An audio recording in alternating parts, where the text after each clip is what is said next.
गुजरात का। यूपीएससी देश का union public service commission chairman Gujarat का, इस्तीफा दे दिया। मैं दिल्ली यूनिवर्सिटी में, मैं सूरज दिल्ली यूनिवर्सिटी में पढ़ाता हूं, एक भी कॉलेज 10 साल में नहीं खुला है, एक भी नहीं। प्रधानमंत्री जी कहते हैं कि मैं तो पिछड़ी जाति का हूं, तो यह सुनिश्चित हो कि पिछड़ी जाति का, शेड्यूल्ड कास्ट, शेड्यूल्ड ट्राइब का की जो भागीदारी है वो इंश्योर करें। मैं ना पूरी यूपीएससी के जितने मेंबर हैं उनकी जांच होनी चाहिए। इन सब की जितने सर्टिफिकेट्स हैं, ईडब्ल्यूएस, एससी, एसटी, ओबीसी, इन सब की उच्च स्तरीय जांच हो। जो 23 तारीख का प्रोग्राम है जिसकी चर्चा विस्तार से डॉक्टर सूरज मंडल साहब ने की है, उसके बारे में 1-2 लाइन में कहना चाहता हूँ। थीम क्या है आप सबके सामने है, कास्ट सेंसस, सोशल जस्टिस, मंडल कमीशन। और ये भले इसमें 3-4 ऑर्गेनाइजेशन का नाम लिखा, लेकिन ये मत समझिए कि 3-4 ऑर्गेनाइजेशन का प्रोग्राम है। तो जितने साथी सुन रहे हैं सोशल मीडिया के माध्यम से और मीडिया के माध्यम से, वो सब अपना बैनर और झंडा लेकर उस दिन आए। आप सभी का प्रोग्राम है, हम लोग सिर्फ इनिशिएट कर रहे हैं कि कम से कम जहां चुप्पी हो सियासी गलियारों में, वहां पे एक पत्थर और तबीयत से उछाली दी जाए। तो इसलिए सबका प्रोग्राम है, सब अपना बैनर लेके आइएगा, सब अपना लोग लेके आइएगा। लंबा समय है, 6 घंटे का प्रोग्राम है, फॉलोड बाय डिनर। तो आप आइए, लोगों को लेकर आइए, खाना भी खाना है, बातचीत भी करनी है, और रास्ते तो एकेडमिक एक्सरसाइज से ही निकलते हैं, सिर्फ हंगामा से नहीं, एकेडमिक एक्सरसाइज से रास्ते निकलते हैं। तो इसलिए जब एकेडमिक की बात सूरज जी ने की है, तो मैं एक कविता से अपनी बात शुरू करना चाहता हूं और संदर्भ भी बताऊंगा। कविता ओम प्रकाश वाल्मीकि जी की है। अगर आज ओम प्रकाश वाल्मीकि जी होते, मैं उनका पाठक हूं और तबीयत से, मन से पढ़ता हूं। ठाकुर का कुआं बहुत हंगामा चर्चा हुआ था संसद में, प्रोफेसर मनोज झा बोले थे, लेकिन वो बेसिकली ठाकुर एक प्रतीक है और उसका जाति से लेना देना नहीं है। जाति वो राजपूत भी लिखते हैं हमारे यहाँ, ब्राह्मण भी लिखते हैं हमारे यहाँ, बारबर भी लिखते हैं, तमाम तरह के लोग ठाकुर लिखते हैं, भूमियार भी लिखते हैं, सब तरह के लोग लिखते हैं। तो ये जाति से इसका संबंध नहीं, इसका संबंध प्रतीक से है। प्रतीक सामंतवाद के प्रतीक से है, और वो कोई भी हो सकता है, यादव भी हो सकता है, कुर्मी भी हो सकता है, कोई भी हो सकता है, ये उसका मीनिंग, दलित भी हो सकता है। तो उस कविता को मैं पढ़ता हूं। अगर ओम प्रकाश वाल्मीकि आज होते तो उस कविता को कैसे पढ़ते, वो मैं पढ़ूंगा। उसके बाद थोड़ी सी 2-4 मिनट बात रखूंगा। चूल्हा मिट्टी का, मिट्टी तालाब की, तालाब ठाकुर का। भूख रोटी की, रोटी बाजरे की, खेत ठाकुर का। बैल ठाकुर का, हल ठाकुर का, हल की मूठ पर हथेली अपनी, फसल ठाकुर की। कुआं ठाकुर का, पानी ठाकुर का, खेत खलियान ठाकुर के, गली मोहल्ले ठाकुर के, फिर अपना गांव, शहर, देश। अगर वाल्मीकि साहब आज होते तो वो जो पढ़ते वो मैं पढ़ देता हूं। हाँ, पीएम गुजरात का,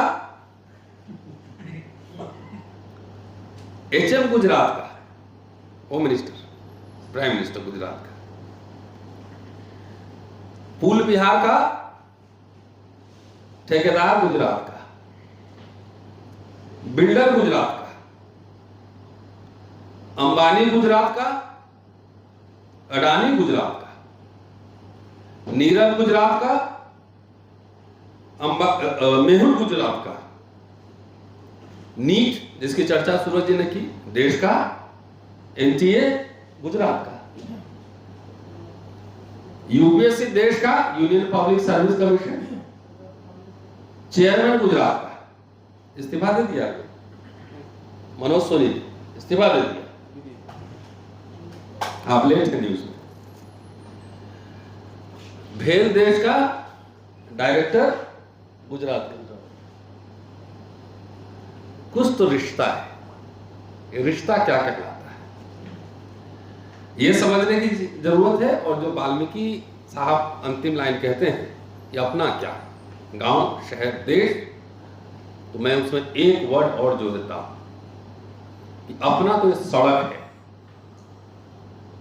और लोहिया कहा करते थे कि जब सड़कें सुनसान होंगी तो संसद आवारा हो जाएगा।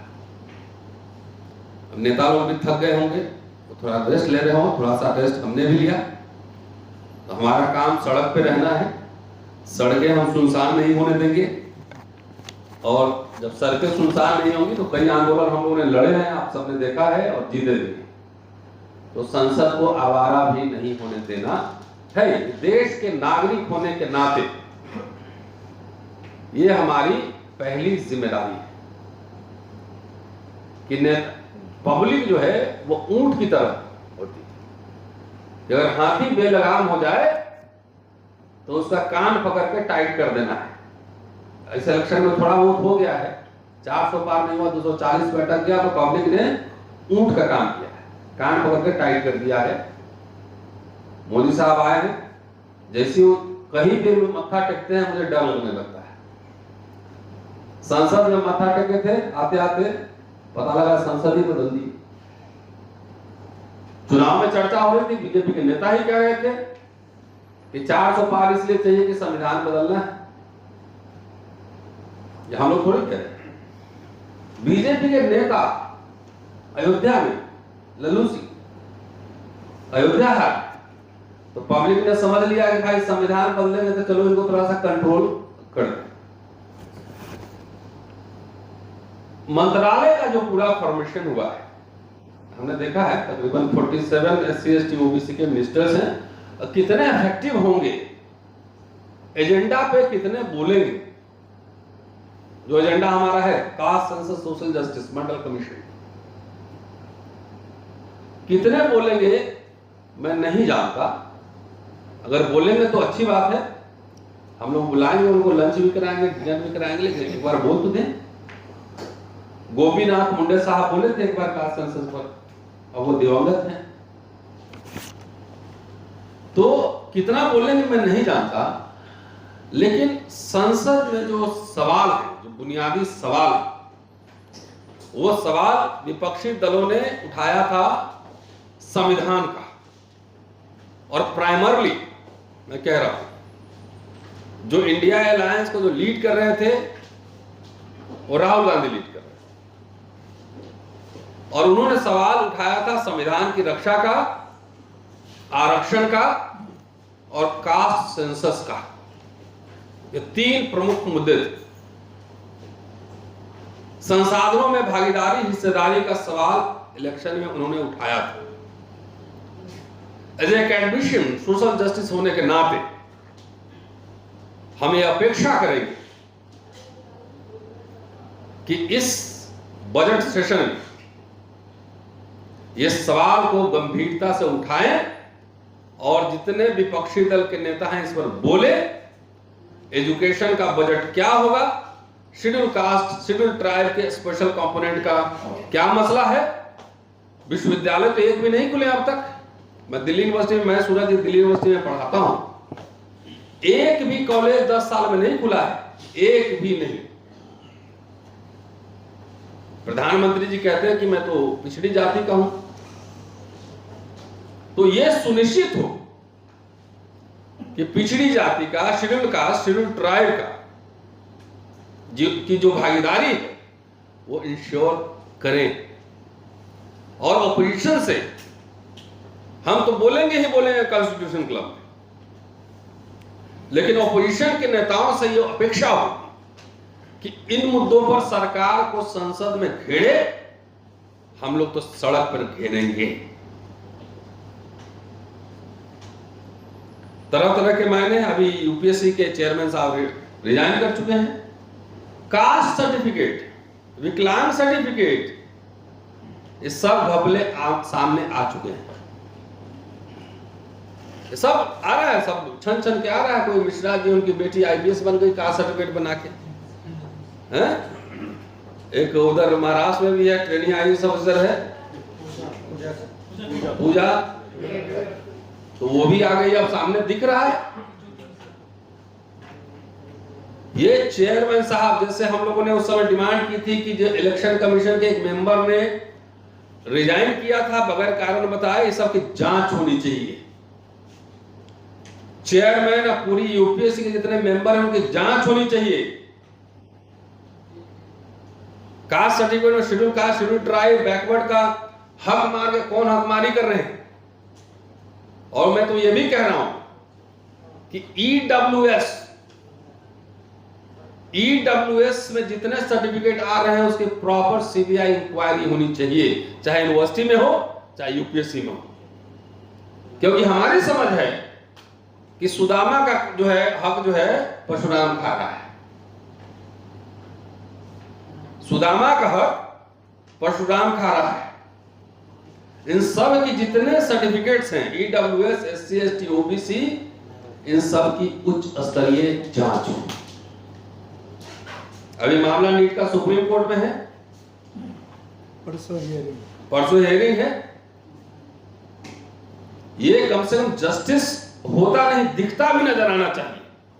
इस सोशल मीडिया के जमाने में एक जगह पेपर लीक हो गया, मैं तो छात्रों से अपील करूंगा, सारे छात्रों से, SC, ST, OBC तो है ही, जो जनरल के छात्र जो कोटा में या दिल्ली में बैठ के लाखों लाख रुपए कोचिंग में खर्च करते हैं, एक पेपर घोटाले में उनके भविष्य का क्या होगा।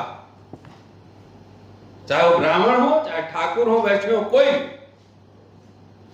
अगर इस सोशल मीडिया के जमाने में हम लोग अभी बात कर रहे हैं, पूरा अमेरिका में भी लोग सुन ले, एक जगह पेपर लीक हुआ है तो टेलीग्राम और व्हाट्सएप के जमाने में एक ही जगह रहेगा। चाहे एक भी लीक हुआ है तो बेईमानी है पूरी, ये रद्द होनी चाहिए परीक्षा। ये सबकी हकमारी है। नॉट फाउंड सुटेबल यूनिवर्सिटी में चल रहा है, जो MA PhD कर ले रहा है उसकी वो भी नॉट फाउंड सुटेबल। जितने अपॉइंटमेंट दिल्ली यूनिवर्सिटी में सबसे ज्यादा अपॉइंटमेंट हुए, हम लोग ये सवाल भी रखेंगे और सांसदों से अपेक्षा रखेंगे कि जितने अपॉइंटमेंट्स हुए वाइस चांसलर, प्रोफेसर और प्रिंसिपल के, उनके सर्टिफिकेट्स और एकेडमिक क्वालिफिकेशन की जांच हो। क्योंकि एक ब्यूरोक्रेट अगर गड़बड़ हो गया ना तो उससे बहुत ज्यादा फर्क नहीं पड़ता है। अगर एक टीचर गड़बड़ हो गया तो 30 वर्ष तक कितने 30 जनरेशन खराब कर देगा। और जो शिक्षा का हाल हुआ है हम लोग देश में देख रहे हैं, दिल्ली यूनिवर्सिटी में मैं सूरज जी लंबे समय से पढ़ा रहे हैं, इनकी जांच हो, उनके जितने किताब लिखा है, आर्टिकल लिखा है, कहां का सर्टिफिकेट है। बिहार में तो एक और घोटाला चल रहा है, उसका कनेक्शन असम से, शिक्षक भर्ती घोटाला, असम से सर्टिफिकेट बन के आ रहा है। पुल गिर रहे हैं, पुल कह रहे हैं लोग आत्महत्या कर लिया पुल ने, नदी में, बिहार में 12 पुल गिर गए। ये किनके जीवन से खिलवाड़ हो रहा है। रेल का एक्सीडेंट आप देख लीजिए, क्या रेल में पहले जब कोई एक्सीडेंट होता था, हमें याद है कि रेल मंत्री इस्तीफा देते थे, और जो रेल एक्सीडेंट हो रहा है इसका कारण और कुछ नहीं, उसका आधा प्राइवेटाइजेशन है, निजीकरण है। उन कंपनियों की जांच होनी चाहिए कि जो मानदंड है, जो पैरामीटर है, उसके हिसाब से वो काम कर रहा है कि नहीं कर रहा है। हमें ये सूचना है कि हड़बड़ी में ट्रेन फास्ट दौड़ाने के चक्कर में वो सब तार इधर से उधर जुड़ रहा है, जिसके चक्कर में एक्सीडेंट हो रहा है। तो ये सारे मसले हैं, ये मसले उठेंगे और कम से कम हम पॉलिटिकल पार्टी से अपेक्षा करेंगे। दूसरी बात है कि 9 अगस्त का मसला है। 9 अगस्त एक कॉल है, हम लोग सब इकट्ठे होंगे और बाबा साहब की प्रतिमा वहां से हटाई गई है, तो जैसे मत्था टेके संविधान में हम समझ गए बात कुछ गड़बड़ है, तो तुरंत प्रतिमा हटे उसके लिए कॉल है और हम लोग सब उस दिन सड़क पे रहेंगे। 9 अगस्त ध्यान रखा जाए, ये भी चर्चा करेंगे। और भाई साहब गर्व से कह रहे हैं कि 85 करोड़ लोगों को जो है हम 5 किलो अनाज दे रहे हैं। इस देश का दुर्भाग्य है कि एक उद्योगपति के शादी के फंक्शन की नुमाइश हो रही है और सोशल मीडिया रिपोर्ट्स के हिसाब से 5000 करोड़ उसमें खर्च हुए। तो देश में निजीकरण को लेकर, निजीकरण की वजह से जो गरीबी बढ़ी है, ये गर्व की बात नहीं है कि हम 5 किलो अनाज दे रहे हैं, ये शर्म की बात है। अनाज नहीं, रोजगार चाहिए, शिक्षा चाहिए। तो संसद सत्र शुरू होने के साथ हम लोग फिर पुराने फॉर्म में एक और संसद होगा, एक और संसद हुआ कॉन्स्टिट्यूशन क्लब में, जनता का संसद। न सड़क सुनसान होने देंगे और न संसद को आवारा छोड़ेंगे। इसलिए सारे साथियों से अपील है कि आप सब उस दिन आए और जो मुद्दे थे, ये चाहे यूनिवर्सिटी के हो, रेल के हो, चाहे तमाम जो मुद्दे, नीट के, यूपीएससी के, कास्ट सेंसस, सोशल जस्टिस, इन तमाम मुद्दों पर आइए, अपनी बात रखिए और अपने अपने सांसदों से सवाल पूछिए, उनका कॉन्फिडेंस बढ़ाइए कि संसद में आए हो तो वहां पे बोलना पड़ता है। बोलिए, सरकार से सवाल पूछिए, सरकार को घेरिए। शुक्रिया, जय हिंद।